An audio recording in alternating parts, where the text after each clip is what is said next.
Thank you very much, Mr. Obehi. I am Dr. Anigelaji Bunyamin Salahuddin, a senior lecturer in the Department of Civil Engineering, University of Jos. Hello and welcome to Obehi Podcast. I'm your host, Obehi A14, and I strongly believe that everyone has a story to share. Now let's get started with this episode.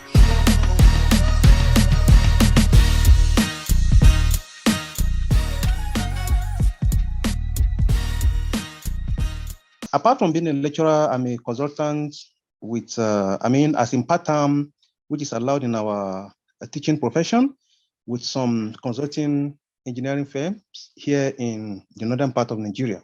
So, of course, today we are going to be looking at a BD collapse in Nigeria, and of course, from the point of view of geotechnical perspective.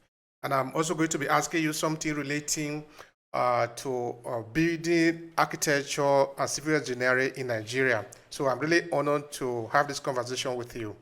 But to get it started, would you explain to us a little bit, what is your main area of concentration in your civil engineering work?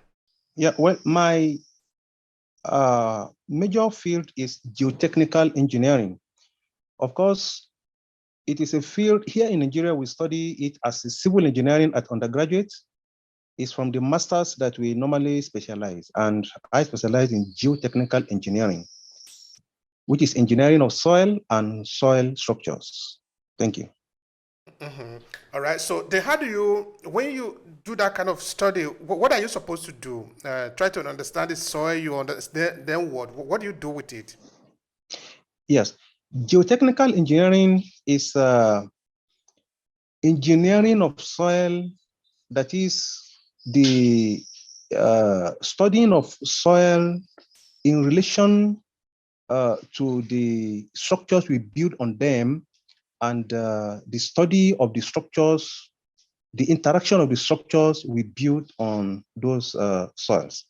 So in geotechnical engineering, what we do is we study the properties of the soil to know their condition, their capability in withstanding the load we intend to put on them, like the structural loads, the highway, dams, and so on. So before you build, we build all this on soils, and you cannot just put those structures on the soil anyhow, because the soil as you see them are of different types, and you need to determine what kind of soil they are, what are the bearing capacity, how much load can they bear, at what depth, before you put those structures on them.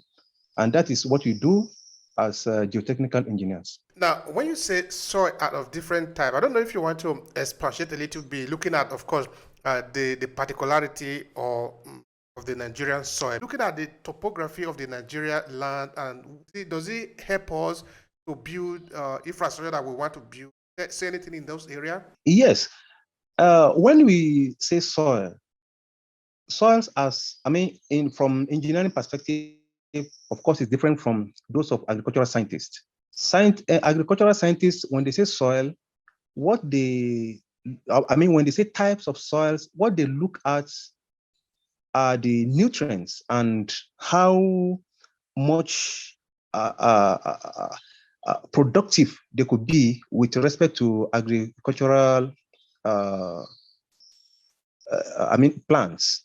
But in engineering, when we say types of soil, we are referring to their strength, engineering properties, majorly strengths and strength, workability, the classification with respect to their engineering application. So in this respect, we classify soils into majorly 4 categories. Apart from rock, of course, we have rock. We normally treat rock as a separate entity. So when you say soil, we have the gravels, which are, in terms of soil, the gravels are the biggest in terms of particle sizes. Then after the gravels, we have the sand. Sand are smaller than gravels, but they are also bigger than the 3rd category, which is silt. Silt and clay could be of the same size, but there is the is their properties that differentiate them. Silts, white clays are associated with mostly with, uh, uh, plasticity. They are plastic. When you mix them with water, you see they are plastic. Silts are not in most cases. So in engineering perspective, we classify soil into these four categories. And in Nigeria, of course, the way soil exists from majorly, in Nigeria, we divide them into two major categories. That is the northern part, which is most northern part. The formation are different from those of the southern part. So those of the southern part, the origin of the soils in the southern part are mostly sedimentary, whereas those of the most northern parts are crystalline in nature. That is their origin. So the crystalline formations are better in terms of bearing capacity. That is why you observe that where you have sedimentary formations in southern part of Nigeria, places like Lagos, Port Harcourt, and so on, the depth at which you put a two-story building is not the same thing you will put it here in the north. If you have maybe, let's say, three-story building, you can put it at 1.5 meter here in the north. In the south, you may be going 5-6 meters. Depending also it also differ, from area to area. Even in the south there, you will have some places that are better and you will have some other places that are so bad. Understanding this, does it in any way relate to what I was sort of alluding to, which is the collapse of building in Nigeria?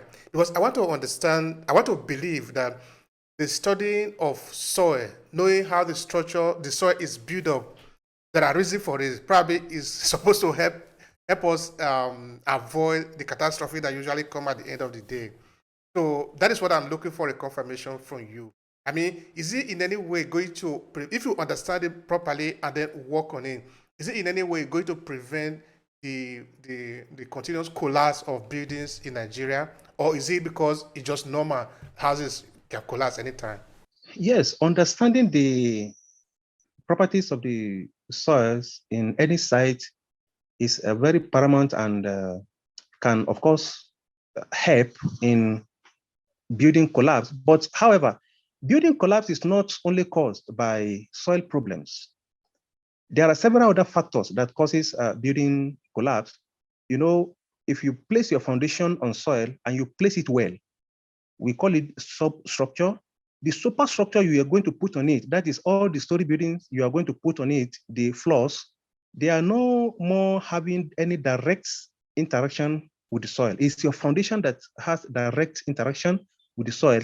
If that is well placed, and what follows, what comes up is not well placed, that also can cause building collapse. And we have several building collapse in Nigeria have been traced to superstructure defects. Okay, now let's look at the statistics that you might have in front of you. Say maybe the recent one that have happened in Lagos, or it can even be in other parts of the country. When the government decide to investigate, what do they really look into to understand what has happened to the collapse of these buildings? This is a very good question. When there's an incidence of a building collapse, governments through their agencies normally carry out investigation to determine the cause of the collapse. In Nigeria here, the government agency that's in charge of that are two. The COREN, that is the Council for the Regulation of Engineering Practices in Nigeria, and also the NIBRI, that is Nigerian Institute of Building and Road Research Institute. So these two agencies normally are concerned and are the ones that normally take care of the investigation of incidences of a building collapse. So what they normally look at are to confirm, was the collapse due to defects in terms of soil investigation, That is where the geotechnical engineering comes in. Or is it as a result of the materials used in the construction processes? Or is it from the design of the building? That is the structural design of the building. Majorly, these are the three areas that are normally focused on when they are doing investigation of causes of building collapse. Okay. Now, from your experience, because I want to believe that you have been called upon when some cases like this have happened, because you are a senior lecturer in JOS, which means some of these cases might have come to your table at one time or another, or even for curiosity's sake, you might want to understand some of these things. So, what do you think is one of the most common causes? Is it the soil, the structural design of the building, or the material? So that at least we can try to see what can be the possible solution. Yes, the most, cause of building collapse in Nigeria normally come from the implementation of the design. Not just the design, because the structural engineer will do the design based on the advice given to him by the geotechnical engineer from the soil investigation result. The structural engineer will carry out the building design and, of course, hand it over to the client, who will now arrange for the building itself, the construction work. So in most cases, the people doing the construction normally deviate from the design. You will see, for example, the incidence of the 21-story building collapse in Ikoyi, Lagos. Originally, investigation by the Nigerian Institute of Structural Engineers show that the building was originally designed as 6 floors, that's 6-story buildings. Then it was later changed to 12, then later to 15, and the last one was to 21. So in most cases of building design, deviation from the initial design is what normally causes the collapse in most cases. All right, thank you very much for that. Is very important. All right, so they modify a house that was actually designed for 6-story building to 21-story building. All right, that is interesting. Now, when they begin to make those modifications, they usually request for authorization, or me that is building a house, I can just decide to modify it anytime without taking authorization from the government, who is because you have already made mention of 2 agencies that are usually called upon when incident of collapse happen. So what I'm trying to understand now is that, say maybe I'll be giving you authorization to build a 6-story building, then suddenly this house start moving from 6-story building to 10 to 15 to 20. Those additional story that are on top of them, do I need authorization from them, or can I do it without authorization? In fact, it must be done with authorization. That is why you will recall that when the incidents of the collapse at Ikoyi happened, the government quickly stated the number of stories they actually permitted them to build.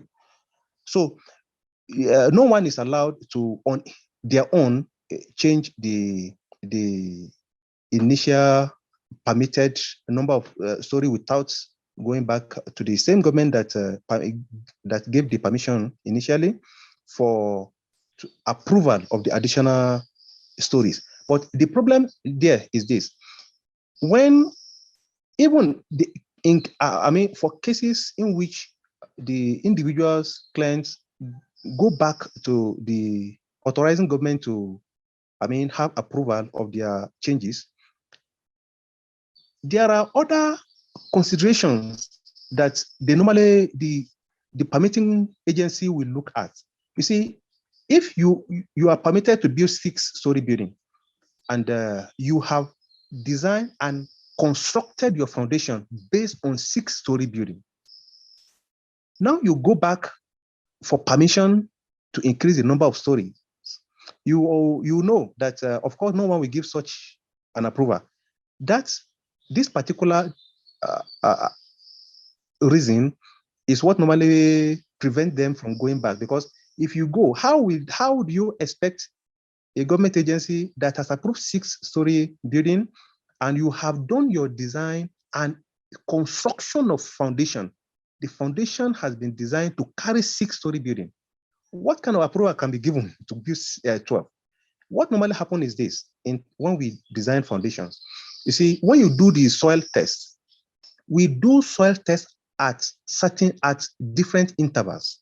Okay, let's say, for example, at 1 meter interval, you want to build any number of story building, you do the soil investigation you dig up to 1 meter. At 1 meter, you carry soil samples for laboratory testing. At 2 meter, that's how you continue up to 40, 60, 70 meter depth, depending on the depending on the type of structure, the load you want to apply on it, and the sensitivity of the structure itself. So at this interval, you take soil samples to the laboratory to determine the soil properties in terms of soil classification, the strength, the compressibility, and deformation. So when you do all this, you will now look at the load you want to apply. That will now determine at what depth you are to apply, you are to load your foundation. For example, if you have just 3-story building now, you may observe that you can put your foundation at 5 meter depth, or let's say even 2 meter depth, 3 meter depth. But if that is 3-story building, now if you have 10-story building, definitely you know that the depth to apply that will go down. From the soil investigation, that will show you, okay, if it is 1 story, this is where you should put your foundation.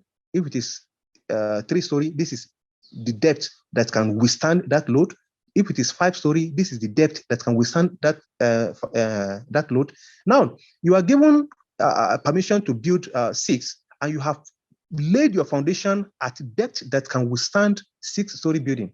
What kind of authorization can be given again for 6-story building? Because except you are ready to remove the initial foundation and replace them for the new modification that is being done. That's interesting.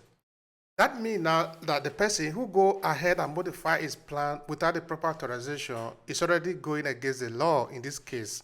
So we cannot expect the government, in this case the Nigerian government, to be held accountable for the collapse. Then who is responsible? Who pays for the consequence? Yes, this normally comes between three. Well, it could be more than 3. But number one, we cannot exempt the government single-handedly like that. You see, things are happening. If we are sure that nobody in the agency openly or secretly give them approval, so that is when we can exempt the government. But if there is possibility for anybody, maybe for any special benefits, giving approval, I mean, using his position to give approval, which should not have been given following due process, in that case, the government can be held responsible. That's number one. Number two, the client, the owner of the building, in most cases, they are always the culprits. They handle things. In fact, you will observe that in many cases, they change architects, they change engineers, they change professionals, because the client, that's the owner of the building, want to prove that it is his property, so he is to determine what happened. So you as a professional, you know what he wants will not work. Take, for example, now, he wants his very large sitting room to have no single column. That is the one they call pillar. The pillar. Yes, of course. We all know that for aesthetic purpose, you should not have a pillar at the middle of a sitting room. But then, if you don't want to have a pillar, then you have to increase the depth of your beam, which means you have a beam that will pass through the middle of the sitting room. But even that you don't want to see. how will you now put a very large slab without a support? And that is what he wants. And some of our architects also they do their design now, and now they leave the whole thing for you, the engineer, to determine. So engineer, after seeing the architectural design, and he advised the architect that this is not possible. You have to put support in this at this point. They go back to the client. He will reject that this is how he wants. So in most cases, you see them changing. Now that particular engineer, they will stop him, if of course to honor himself and for his own integrity, he will stop the work. They will bring another one who doesn't even know the history of of the building, where it is started from, what are the modifications that have been done technically. So, of course, this kind of thing will not have proper handing over. The second engineer will come, carry on, and a lot of things happen. So, as I said, we cannot exempt the government, and these are the situation, the conditions over which the government may be held responsible. That is, if somebody gave approval, openly or secretly, which is not supposed to be given. Then also, if the engineers, maybe the engineer accepted to do modification that is not supposed to be done, so the engineer can be held responsible too. You are the engineer. You know this is not supposed to be done. It affects the stability of the structure, and you went ahead to do it because the client want you to do it. The client who doesn't know anything about structures want you to do it, and you follow him, or the architect told you that I've done it before, just do it. Nobody talk about architect in this case, but there are many cases they are the ones that normally ginger the engineer to do it. You do it, something happen, you'll be held responsible. So this is the second person. The engineer can be held responsible, either the one that initiated it or the one that continue later on. Then also the material, the engineer can be held responsible based on the design, based on the construction, and based on the material that is used, because everything is under him. He's the one that's supposed to take to look over the quality control. Now also, the third person that could be held responsible for building collapse, apart from the government, the client. Okay, yes, the client or the engineer. So sorry, these are the three category of people that could be held responsible. Now let's go back to the studies, because now the people have investigated. No, this is important for us because a lot of things are involved. Now, of course, we're going to move on from there just now. Because since it doesn't usually lead to the loss of life, people are dead, and sometimes there are not even insurance coverage, so people are property are damaged. So I think it's important that we understand it. We understand from the basis, understand even the structure, like you already explained before. Now, what usually happens after these studies? Like, are the people paid? I mean, okay, 21-story building is a lot of it's a lot of material when it falls down. I don't know. Are there injury? When there are injury, who pays for these consequences? Just briefly, then we can move to the next one. Please go. Okay. Usually, it will be the person found guilty.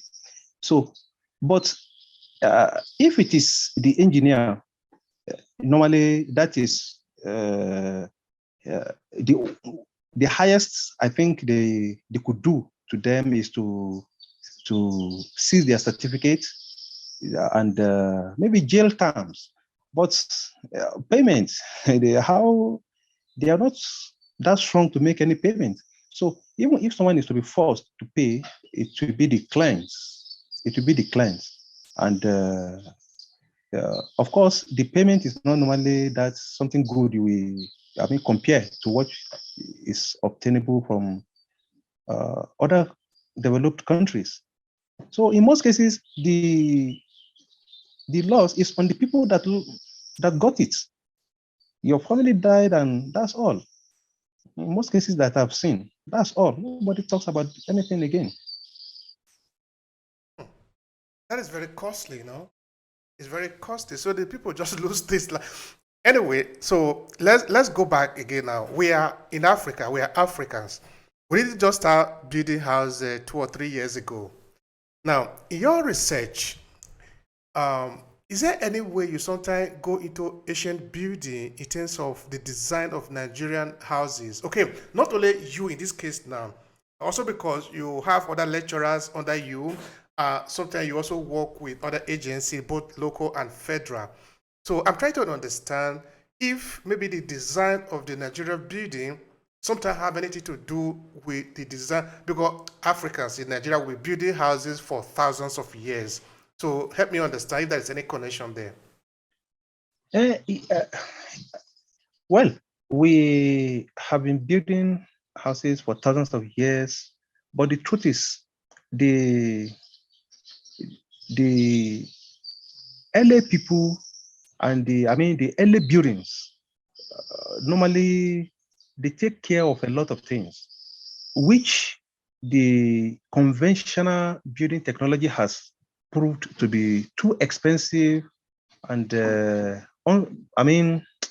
unsustainable. You will observe that in their building, a single column, that is a pillar, can be as wide as 1 meter. And you will see a building, as I was saying, we now today, we can build a very big sitting room without any column, uh, I mean, at the center. But for the olden days buildings, that is not possible.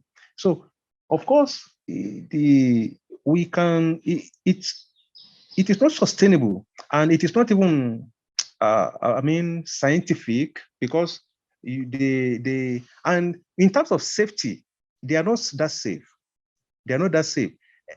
That is why you observe that when they collapse, probably because of the kind of method they use to do the building, if the occupants are more, they are they are always at alert, because you hear when those buildings collapse, you hardly hear that you hardly hear of any loss of life or injury, because it's like they know what they've done, and they any small sign of collapse, they evacuate. But nowadays, of course, we thinking we have done the scientific homework that's supposed to be done. We hardly notice the signs of collapse, or probably when we notice them, we already know some correctional method we can put on ground to avoid the collapse, and we rely on them until something happens. We rely on them. Okay, now I'm going to ask another question related only to the same. Now, looking at uh, the Nigeria model of building, the standard. Because I want to repeat again that we'll be building houses for thousands of years. You look at, for example, the ancient pyramid. These are built thousands of years ago, and they didn't collapse. They are still there. If earthquakes have happened in those places, and they are still there, no. Okay, we can go away from Egypt. I talk about Sudan. It's still there. We talk about go to ancient Zimbabwe. So I don't want to believe that this building were just not sophisticated in some senses. So, uh, what is the standard of building in Nigeria? Who really set the standard? What do we make it by? Because if we were to build, base it maybe like other African architectures, like ancient Zimbabwe that are still there, or maybe like the Egyptian pyramid that are still there, of course, we can see many of them are not collapsing. I'm not trying to say that the one that is scientifically proven is wrong, but I'm trying to understand this scientifically proven. Where is it even copied? Where is it coming from? Are we just copying other people because it is a better way of building houses, or because we didn't have anything to copy on our own? That is from the background my question is coming from. Yes, thank you very much. You see, if you look at those pyramids, for example, that you mentioned, they are over-designed buildings. They are specially built. They are not, their villages are not built the same way those pyramids, are built. If you look at the pyramids, you will observe that in fact, they build them with a kind of consciousness, like building a shrine. So you even the villages, the common houses of those old ages, you don't see them anymore. Not only you don't see them anymore, they have also collapsed since. So those pyramids are specially built. They are overbuilt design where you're supposed to use, for example, one column, you use like 10 to ensure this thing is very strong. So these ones are especially traditional, cultural places, and that's the way their method of building, of course, is not sustainable. And I think that is what calls for the scientific way of building houses today. Now, how did we inherit how did we come about the scientific method of design? Of course, it comes from the colonial masters. And when they came, of course, they came with almost their everything. So that is why you observe that the building codes we've been using in Nigeria are the British standard till today, as I'm talking to you. Although nowadays we do debate to use American standard because those ones are very easy and they make more sense to me personally. So when we use the British standard, even when British started using the European codes, that is Euro codes, we continue to, up to today, we continue to use the British standard, that's the BS standard. Although some engineers also use the Euro code, and but in terms of approval in by Nigerian authorities, I think what they consider is the British standard and some Nigerian standard, because now we have some Nigerian standards too, like the NIBRI, Nigerian Building and Road Research Institute, have a specification, which is a standard for road construction. So we normally use that too. And also there are standard for certain aspect of materials and structures by the Nigerian Ministry of Works, and also the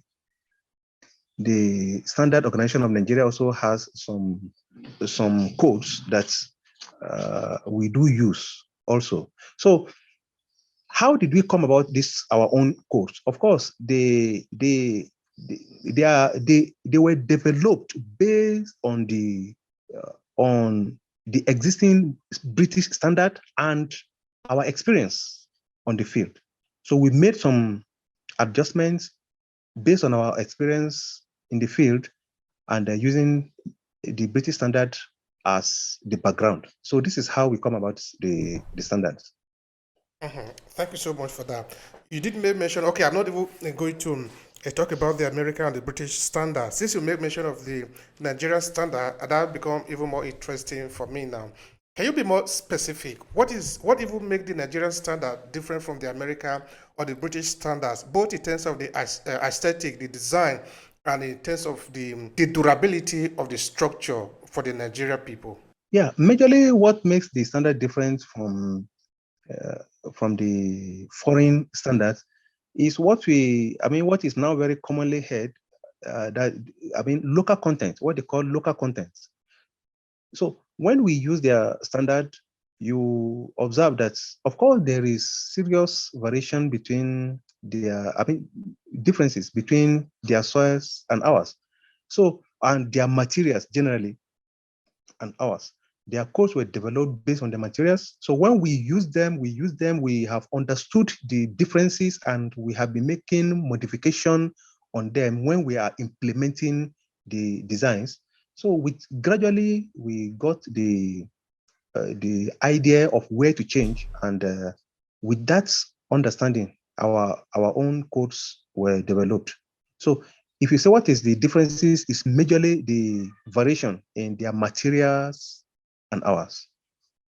Okay, I still have not yet got it, which is the material, because I can tell you specifically, if you come to Italy, for example, where I live, if you are maybe in a two-story building in any city, you look at all the buildings, all the roofing, you have a pattern. There is a pattern here.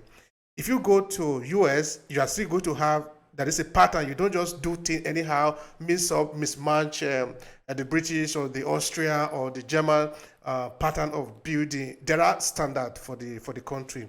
So that if you were to be in the space, you look at it, you say, okay, this is the American building. This is different from the Italian building. It's even different from the French building. If you take a picture from outside, you can see this is the Austrian building. This is the German building. Of course, it's still building. It's still the same. But the pattern are a little bit different. That is why I really find it very interesting when you made mention of the Nigerian building. So if in Nigeria we're using the British style, we're using the American style, we're using the Nigerian style, what is the Nigerian style of building? Okay, sorry, I need to clarify something here. What the codes that I'm talking about here for number one, for material quality, for soil type and investigation, for design also. This is where engineering comes in.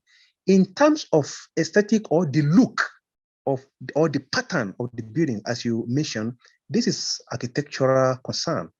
And is the architects that normally determine how the the architect and the urban and regional planners are the ones that normally determine the look and pattern of those buildings. Now, if you ask me what is the Nigerian pattern, well, I can't exactly say this is our pattern, although I know that some traditional buildings, like here now, if you come to the northern part of Nigeria, you will observe that their traditional building, it looks somehow, so they continue to do that traditionally. But anybody that build conventional houses, just you look at what they want, and the architects draw what they want, and that is all. If you say what is the Nigerian standard, sincerely speaking, I can say. As an engineer, as a designer, no? Of course, this is reflected, but I understand when you are looking at the colossal structure, you go to, for example, the design in Dubai and many other sophisticated cities. Some of the design are coming from other parts of the world. Of course, is structured according to the culture of the people.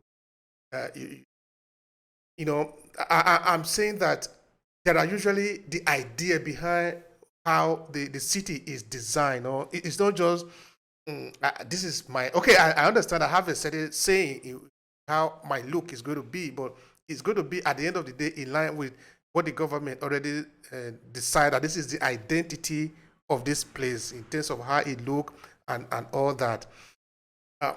If you were to be in charge of the redesigning of the Nigerian infrastructure, say the building, only the building this time, we're not talking about the bridges, what is going to be the combination.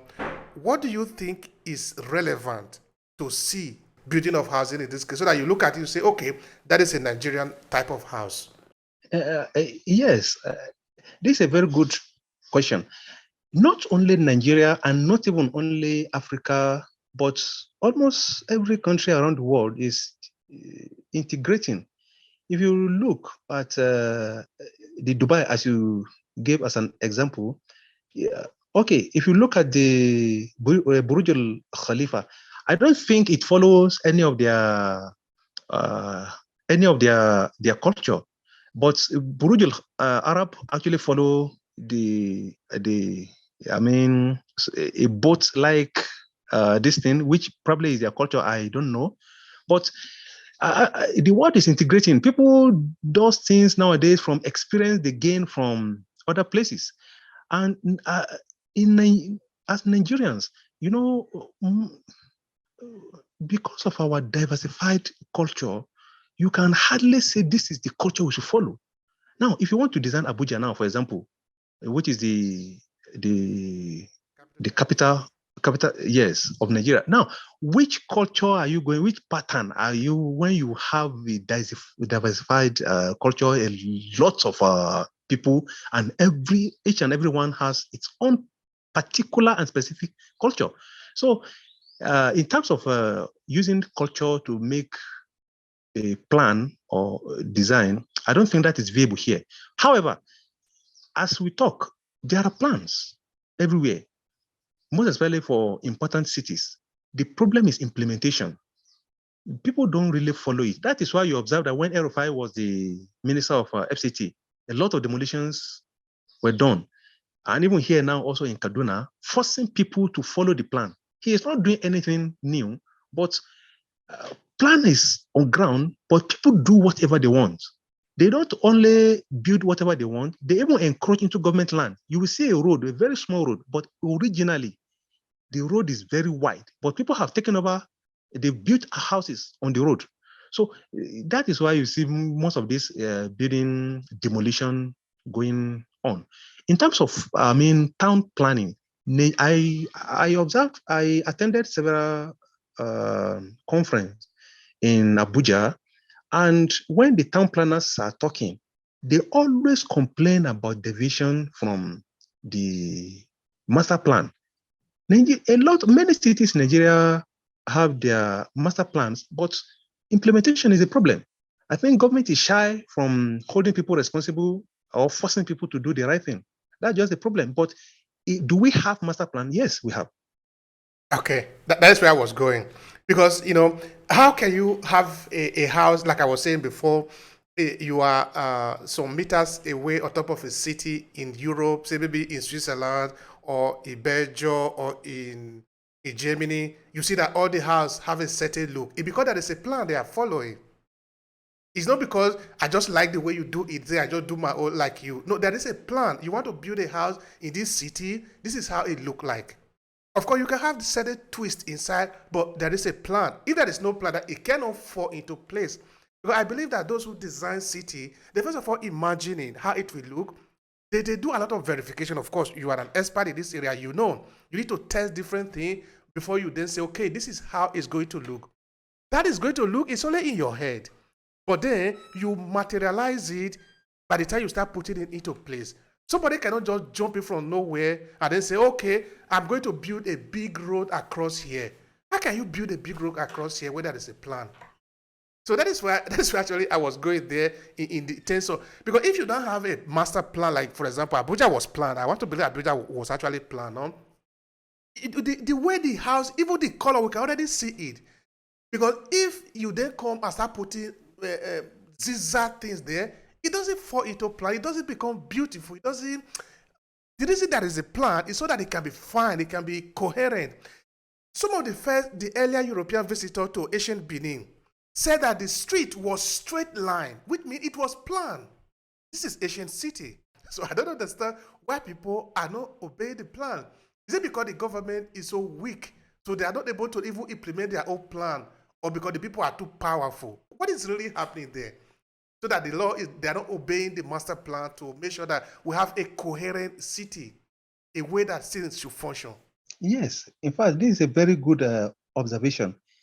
You see, as I say, there are plans, and although we must also make it clear that the plans we have are for new settlements. The old settlements, of course, they have been there and they've been built anyhow. There are no plans for them. But for new settlements, like the new areas, the GRAs, and like Abuja now, Abuja is a new thing that was well planned. But even the outskirts, of course, I'm not sure if the plans cover those areas. But if you say what is the reason people don't follow plans, I think there are several factors that are responsible for this. Number one, of course, the governments have the plan, but have they communicated this plan to the people? Who are responsible for selling lands? What are the consequences? What are things expected of a land buyer to do before the land can be sold to them or before they can start their construction? What has the government put on ground to make people understand that there is plan and there is consequences for not following the plans?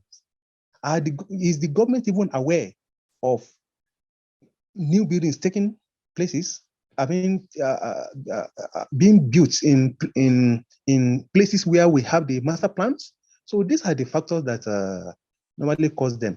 You observe that not that the government is that weak, because if they want to do it, I'm telling you, they will do it. everybody has been doing it here in Kaduna, and you don't even, you don't see anybody resisting because they know they were wrong. They know they were wrong. But I don't know. I'm not a politician, but I think our government are more concerned about what the people will do to them when they come for another campaign. So they don't want to touch them much.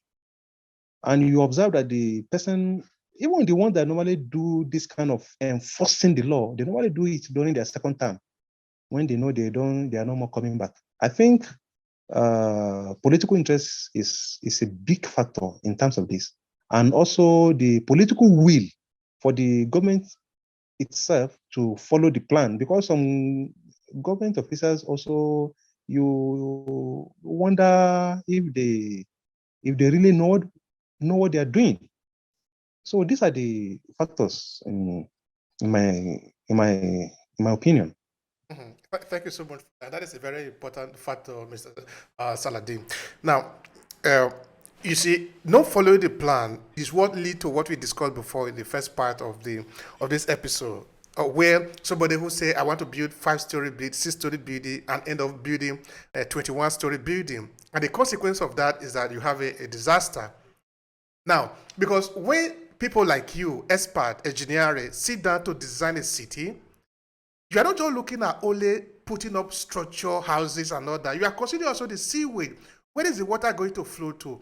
Where are there going to be agricultural area where people can farm? What about industrial area where people can work? What about residential area? All these are put into consideration, and I've not yet listed all.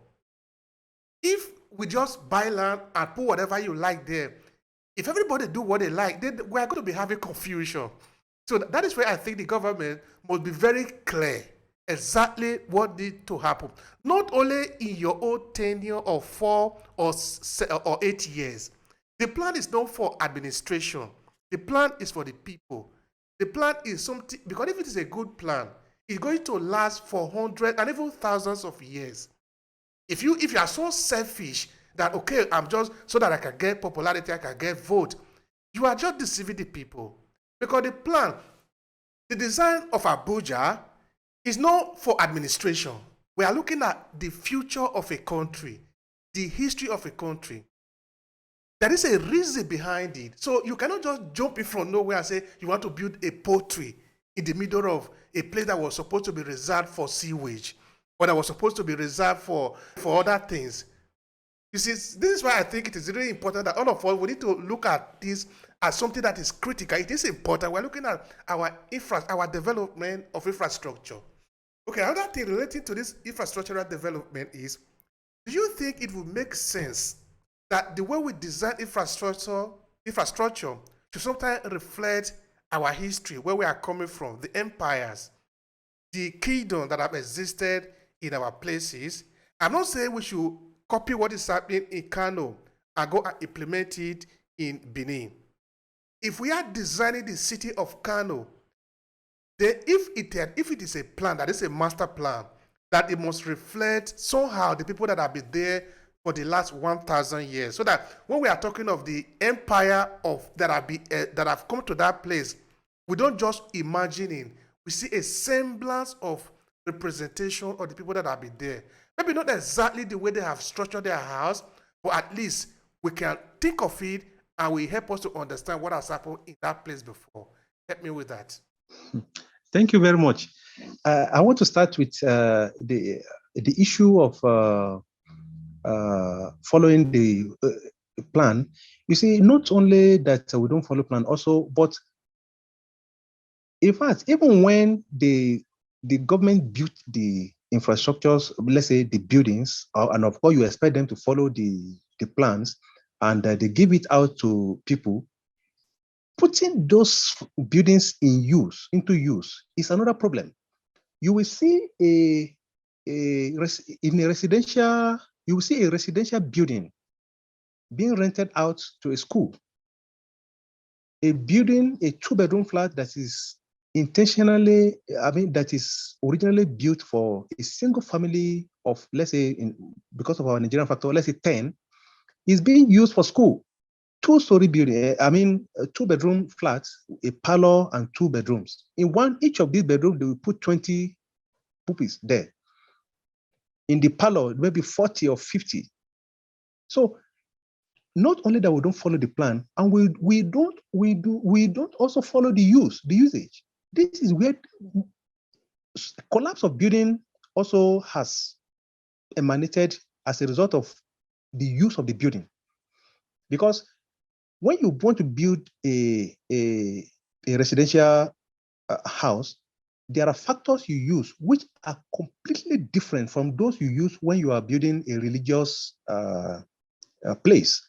For example, where people will dance, or in short, where people will cause vibration. So when you build a residential house and it is being used for vibration, you expect nothing but a deformation of the structure, and in the end, either tilting or extremely collapse. So we don't, not only that we don't follow the plan, even the use is another problem. And I think if government can enforce people to use building for what they are designed for, it will also reduce the rate and frequency of building collapse. There's one religious building that collapsed in Lagos some years back. There's another one of recent, not up to a year now, that collapsed, I think in Benin or so. I'm not sure. So those ones are due to usage. They were not built for vibration, and they were put them into use for vibration activities. Okay, now when it comes to the issue of putting our building in place according to our structure, our culture, well, I don't think that is being considered now. What we have, to the best of my knowledge, what people do, even the master plan, I don't think the master plan consider any culture. I don't think so. I don't think the master plan consider any culture. The ones I have seen, nothing like that. So individuals also, you go for your PhD in London, you see how they build their buildings there. You come back, you gather some money you want to build also. Of course, that's what you tell the architect to do. That is exactly the position we are now today. You see what entices you, you do it. That is where we are. And of course, Nigeria, we are lacking houses. No, we're supposed to have, I don't know how many millions of houses that are supposed to be in Nigeria that are not there. Of course, it's a country that is developing. If we are even starting to develop as it were, because I think another word that they usually use to accompany infrastructure in Nigeria is dilapidating, meaning our infrastructure are dying. Most of them are actually remained there since the day of the colonial system. So can you give us a small background of the Nigeria infrastructure, the state of the Nigeria infrastructure, talking of schools, building, of course, this includes also road, because there is no way the economy can function if the infrastructure is not there. Because just now you were making reference of houses that was made for family, but now turned into a school. That is an abuse of the place, no? And the consequence of that, like you also pointed out, is that house is going to collapse one day. Because if it's made for 5 people, and now you are having 25 people, not even 25 is even, I'm underestimating it. You are now having 150 people in the facility, it's going to collapse at a point. So are we really lacking infrastructure in Nigeria in terms of maybe recreational places? Because why they choose to go to the house instead of a place that is conducive for them is maybe because those places that is conducive for them have not been made, have not been taken care of. So they use any place they want to do what they want to do. Is it something like that, or because they just want to abuse themselves? Thank you. This is a very, very good question. You see, when you say our infrastructures are dilapidating, I think that is also an understatement. It should be dilapidated infrastructures. Most of our roads, most of our roads, in fact, although this also varies from state to state, some state governments have tried a lot in terms of road infrastructures, but generally, if you look at them, 90% of our roads have dilapidated. They are roads that are supposed to have been replaced, in fact, 30 years ago. We are still using them till date. So that is what you see in fact, in some cases, you are traveling, the road is so bad that you have to abandon the road and go to Solda to continue your journey. So the state of infrastructure in Nigeria is seriously pathetic. It's not even something to speak about. Of course, we are having some development now. When I mean now, I mean since about let's say 20 years back. That's what I mean by now. And every government come to do what they can. And as you said, that there are several infrastructure that's supposed to have been on ground in Nigeria, but they are not because of corruption factors. So that is there. If we say the infrastructures have been abused, that is the correct language to use. But what are the factors responsible for the abuse? You see, if we say where they're supposed to use were not put in place, so they use another, there are, instances like that. But majorly, the abuse of our infrastructures, or the reason why people overuse schools, overuse classes, or overuse even residential areas. You see a room that is designed for one or two people that is being used by more than 10, is because our population and rate of growth of our population is not incommensurate with our infrastructures. We don't have standard in terms of family planning. Nothing. Everybody get married anyhow and have any number of children as they want. This is a very, very big problem in this country, and it's part of what is exploding now in terms of banditry and terrorism. You see, before you can hardly move 1 kilometer. If you have a school here, before you move 1 kilometer, you have another school. Everywhere, everybody is establishing schools, and these schools are well populated.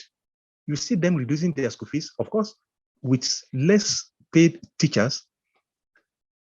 Someone that established school 2 years ago, if you see the kind of pupils, simply because, of course, it will be called private, people take their children there. He reduced the school fees, and before you know it, it will be overpopulated. And of course, because of the reduced school fees, how do you expect him to have enough fund to build? Of course, these kind of people go to rent residential homes, which of course the intention of renting is to abuse it. So this is the main factor that is causing the overstressing of our infrastructures. Even when you talk of road now, the kind of goods we need because of our population is so high that even the transporting machines, the lorries and so on, can only be overloaded in order to satisfy the need, the delivery frequency and quantity. So these are factors. If you look at most of these problems, they can be correctly tied to our population. Everything about Nigeria sometimes it causes you to feel bad when you are talking about it, no? So the only way to feel good is not to talk about it. But this is our country, no? It is our country. We must talk about it. That is something I've tried to avoid up to this point, which is the responsibility of the government. But at the point we cannot take that off. We cannot invite my mother now to build infrastructure for the state. It's never going to happen. She's not trained to do that. Now, before I was saying, making reference of a situation here in the West, say maybe in Switzerland or in some other part of Europe, maybe even in Germany, where there is a plan of how things are going to be. They look at a mountain. They know that from this village to the next village, they need to make a road connection. They cannot do it this year. They make a plan between now till 30 years time. They are going to do it, and they are going to do it. Those people are still politicians. They will still die one day. Yeah, other people will carry on with the project. They don't have two heads. They will die too, like our politicians. They want to go to heaven. I believe it. Our politicians also go to heaven. So the question is, if we look at Nigeria today, can we say, like, for example, like in other states, you made mention of something important, that the government really do have plan, but sometimes these plans are not communicated to the people. Okay, that plan that they have, is it only for them to win political positions, just to win election, or really to be implemented? Do we have plan of how the Nigerian road is supposed to set up? Now, that is coupled also to the fact that we are complaining of the fact that the road is overused. It is true, it is overused. Because how do we transport things in Nigeria? In small country like Italy, Italy is 3 times smaller than Nigeria. The country is connected with train. You are moving from one state to another. There are still cars here. The question is very simple. The goods that you can transport by train, if you transport it by road, the road will be destroyed because they are too heavy. You are an engineer, you understand this. In Nigeria, we move everything by road, and the road are not even enough. How can that road resist that pressure? So do we have a plan, infrastructurally thinking, the engineer, the design of our road? Do we have a plan that we can hold on to, even the one that are not even implemented? Can you give us a blueprint of how the Nigerian people are looking for their road, maybe in the next 50, 100 years? Well, you see, you have made a very good observation in terms of several problems that sometimes it's even better not to talk about them. When you talk about plans, road infrastructures, for example, of course they are there. They are there, and any government that come, because awarding those contracts they are huge projects. Almost every government that come want to change the plan. This one come, change the plan, modify it this way, award it to a very big, with a very big fund, a very, very big contract, and so on. The plans are there, and they kept changing them. But then, of course, they kept changing them. But if you want to officially use a plan, I'm telling you, the one they will give you will be from 1975. We just I was part of a design team for one NEWMA project. There's this NEWMA project that is being funded by the World Bank in Kano. So you will think when people talk to you in Nigeria, you will think everything is okay until you say, give us. You will discover that nothing on ground, nothing. So this is the condition. When you say, is there a plan? Yes, there are plans, and the plans are being changed by every administration. And is it that they've not concluded them? No administration come except that they want to change the plan, and no administration come except that the plan is not changed. So this is the situation we are now. I'm sorry I'm hitting you hard on that. You are not supposed to be the politician, but okay, you are the engineer. You are going to help us understand some of these things now. Okay, I usually tell people that in 1999, when we returned to democracy, that Nigerians already knew the kind of problem they had, and they needed solution to this. That is the time of Obasanjo. Then we moved to Yaradua, good luck, and now we have Buhari. The problems are still there, which was this infrastructure, light. Of course, light is also part of the infrastructure, no? These things were already simple. Nigerians were already clamoring for it. All right, now, let's go to where we came from before, the collapsing of building, because this is important for us. Do you think there is anything that we can do to prevent the collapsing of building in Nigeria? Even at least because of the fact that it is costing Nigerian people life and property? Before we can go into what can be done to prevent building collapse in Nigeria, I think we need to look at the causes of the collapse. I've mentioned before that we have the cause of collapse could come from the soil tests that's supposed to determine the strength of the test and determine at what depths the building is supposed to be placed in order to be safe and to ensure the integrity of the building. Not only being safe, because when we say a building failed, it doesn't, not until it collapses.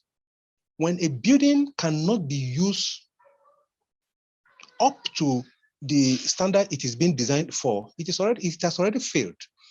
So when a building, settled, that is sink beyond what the design expected, it has failed. When a building tilts beyond what it is acceptable in the design, then it has failed. So these are, defects, deformations that reduces the integrity, or in some cases compromise the integrity of a building. So if these things happen in engineering practice, what we call it is that it has failed. Okay, so the factors that normally cause them are maybe the soil test that's supposed to determine what type of foundation first. In fact, type of foundation, because we have many types of foundation which depend on the kind of load we are to put on ground and the type of soil also. The depth of the foundation itself, where should the foundation be placed? So after that one has been solved, I mean the type of foundation and the depth, then we have the problem of having a standard design. Then when we have a standard design, we talk about implementation, the construction. In terms of construction, where the problem comes from now is many clients, many building owners prefer to use quack engineers. As I said, we have quack in almost every profession. You have quack doctors, you have quack lawyers, you have quack engineers. So quack engineers have been responsible for many of these building collapses because their charges are always very low, of course, because they don't have certificate for whatever they're doing. So use of quack engineers has to be checked by Nigerian government. NIBRI has tried a lot under the leadership of its former DG, that is Professor Matawal Slim Danladi. He has done a lot, although his work also has been inherited by the present DG, which is Professor Duna. So these people have been doing a lot, and they have been working in collaboration with Koren. I think if this can continue, we are capable of eliminating quacks. And when quacks are eliminated, I'm telling you, building collapse can become something of a history. So those things we need to do to avoid the collapse of building is we should ensure qualified engineers are involved, are being employed to do the job. When qualified engineers do the job, of course, you have a qualified engineer doing the soil test, doing the foundation design, doing the foundation supervision. So you have a qualified structural engineer doing the design and supervising the building. You have a qualified material engineer, civil engineer, material engineer, doing the quality control of the concretes and so on. So the factors that causes building collapse, when you have qualified, experienced engineers taking care of them, I'm telling you, building collapse can become completely something of history. The same code we are using for our building is what they are using in America. You don't hear such things much, except where it is unavoidable because of certain other reasons that even if they happen here in Nigeria, you know that it is not the fault of anybody. Oh, right. Thank you so much. I really appreciate that. Now, how can people connect with you? Maybe they want to learn more about you and what you do. Oh, well, you can contact me through my LinkedIn. I'm just, by the name Salahuddin Bunyamin on LinkedIn. And if you want a physical contact, I'm a staff at the Department of Civil Engineering, Faculty of Engineering, University of Jos, Plateau State. All right. Thank you. All right. Now, what would be your final statement here regarding the conversation that we have had today It might be a message, or just because you wanted to reinforce this line because it is important to you to conclude the conversation. Please go. Yeah, thank you very much. In fact, it's still on this issue of infrastructure, on two issues now: infrastructure, rural development, and maintenance in Nigeria, and building collapse. I will start with that of infrastructure. Infrastructure is very, very important. In fact, the development, the economy of a country directly depend on the infrastructure they have on ground. If you don't have electrical infrastructure, like having stable power, nobody wants to invest in your country. Many production, almost all production has to do with power. So if you don't have infrastructure, let's say you have the power, they produce what they want to do, there is no road for people to reach out, to distribute their goods. They won't come to invest. So when you have road infrastructure, good road infrastructures, people will happily come and invest in the country. So infrastructure is directly connected with development, particularly economic development of any nation. And we have seen it with other countries, not only even the development of the country, and also development of its people, her citizens. When you have, in fact, for you to build only one road, thousands of citizens will benefit from it by simply selling pure water to the workers, by selling rice in takeaways. People get a lot of money. So infrastructural development is very, very important, and it is what a nation needs to develop. Not only to put the infrastructure on ground, but to have maintenance spirits. In Nigeria, this is another problem we have not been discussing. Maintenance. You have a building, you don't even maintain it. You have roads, you don't maintain it. A road with a pothole will form due to certain reason. Maybe a lorry spoiled and dig a hole, and from that hole, everything will be removing, and before you know it will form a pothole. If you do not quickly repair the pothole, it will escalate. It will now be the reason why the whole road project will collapse. So we should also have maintenance spirit. You have your infrastructure, maintain it, and also supervise the usage of the infrastructure.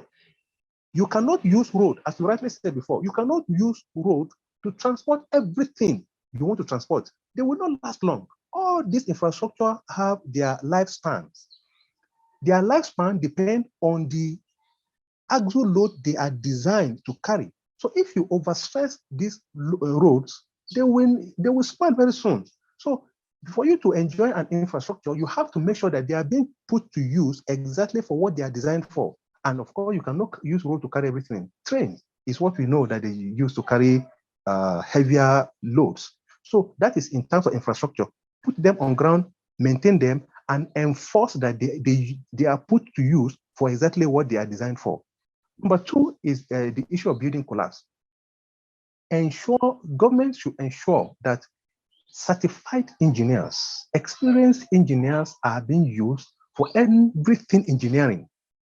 When you use quacks simply because you work as a laborer in Lagos, or he has worked under one white man in Germany, he comes to Nigeria, he becomes the biggest person. He doesn't hear, and of course, he doesn't know what are the technicalities of building. What normally happens is when the engineer they work under is making changes in the design, they won't know. They just think this is what they normally do every time. But he does them with some modification that they are not aware of. So if you remove the issue of quacks out of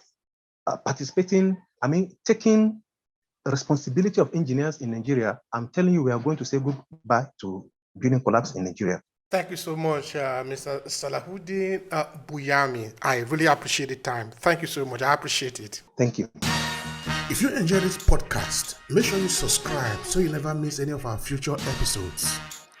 Rate and review Obehi Podcast and share with your friends who might need it.